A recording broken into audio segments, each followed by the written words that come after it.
first off, your thoughts on the weekend as a whole? Obviously, anytime you can get 2 wins in the GLIAC, it's a very successful weekend. Obviously, having them both at home, trying to get back to protecting our home court. Had the one slip up, but hopefully play with confidence and defend our gym from here on out. Talk about getting off to that fast start against Northern and how important that was in controlling things from there. I mean, I think it was a little bit on both ends. One, I thought we did a pretty good job I thought our guys were really prepared for what Northern was trying to do, some of the stuff they were trying to run. And then on the other end, I mean, I thought we were sharp on our execution. It always helps when Marcus gets going. His confidence boils over into the rest of our team. So when he's playing with that confidence and swagger, we're going to be a better offensive team. Certainly him scoring 18 points in the first half makes it look a lot easier, doesn't it? For sure, especially when he makes some threes. He's been getting some pretty good looks at three. They just haven't been going. He's been making them a little bit more in practice. So, and honestly, I think Northern was a little bit on the.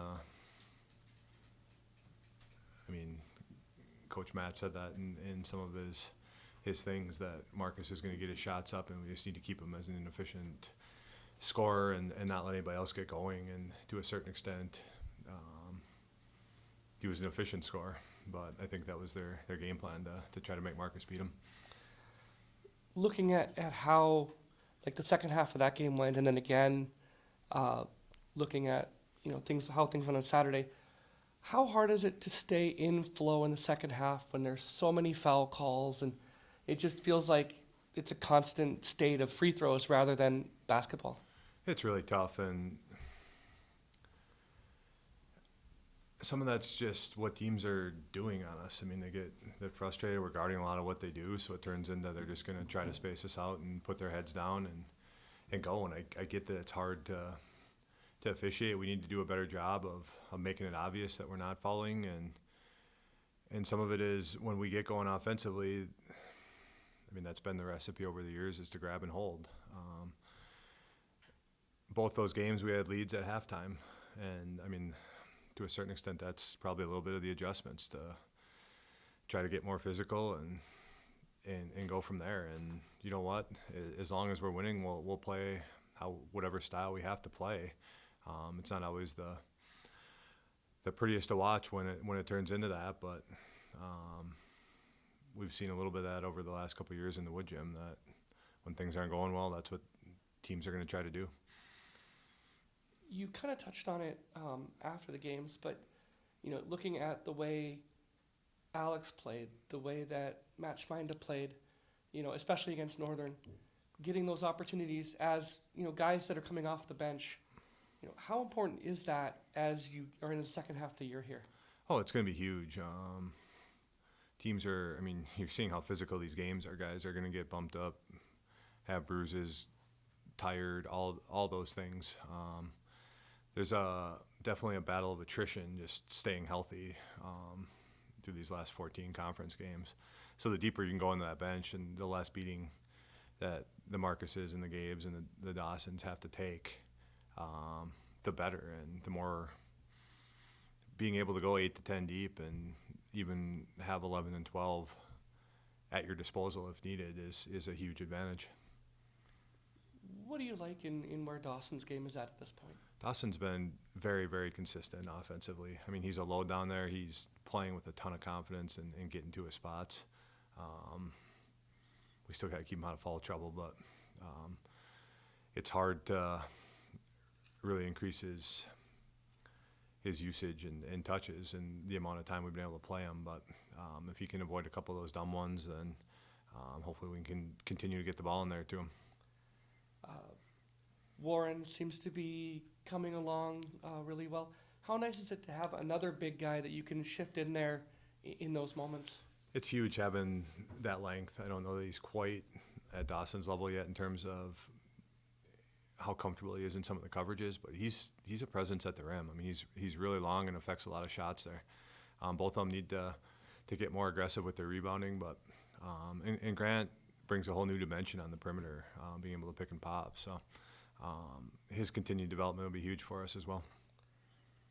Looking ahead to this week, Lake State isn't where they've been the last couple of years. They, huge graduating class last year, but it's still Lake State, isn't it? For sure. I mean, when you're ranking them up there with toughest places to play in the league, that's going to be near the top, and they thrive on.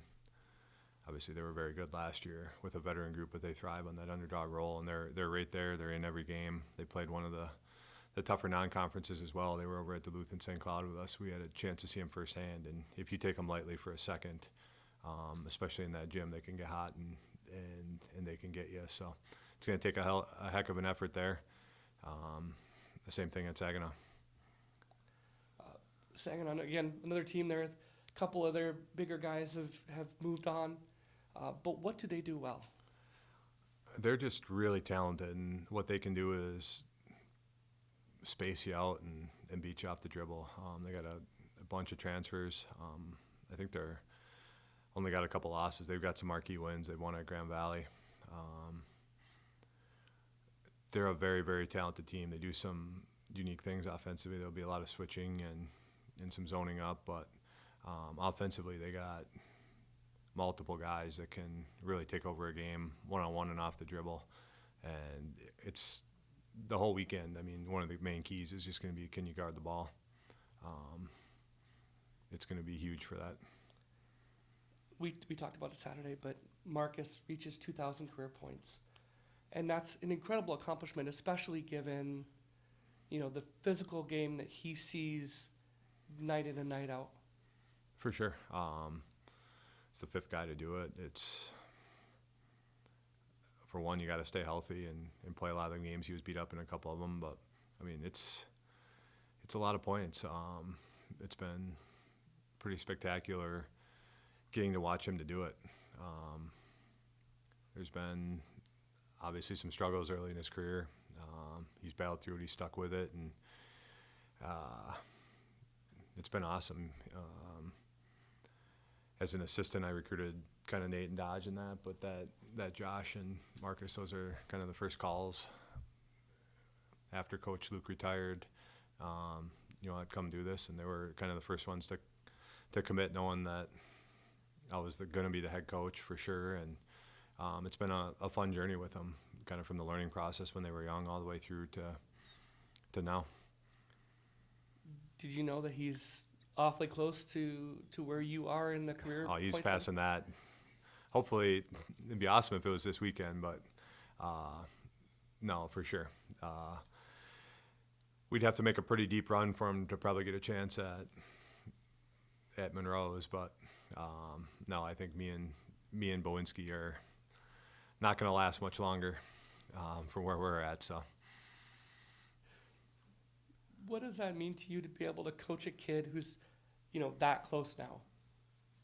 I mean, it's honestly, in some ways, it's almost more fulfilling when, we talked through the recruiting process that we think you can really do some special things and be that type of player, and to kind of be there for the whole ride, it's just pretty awesome.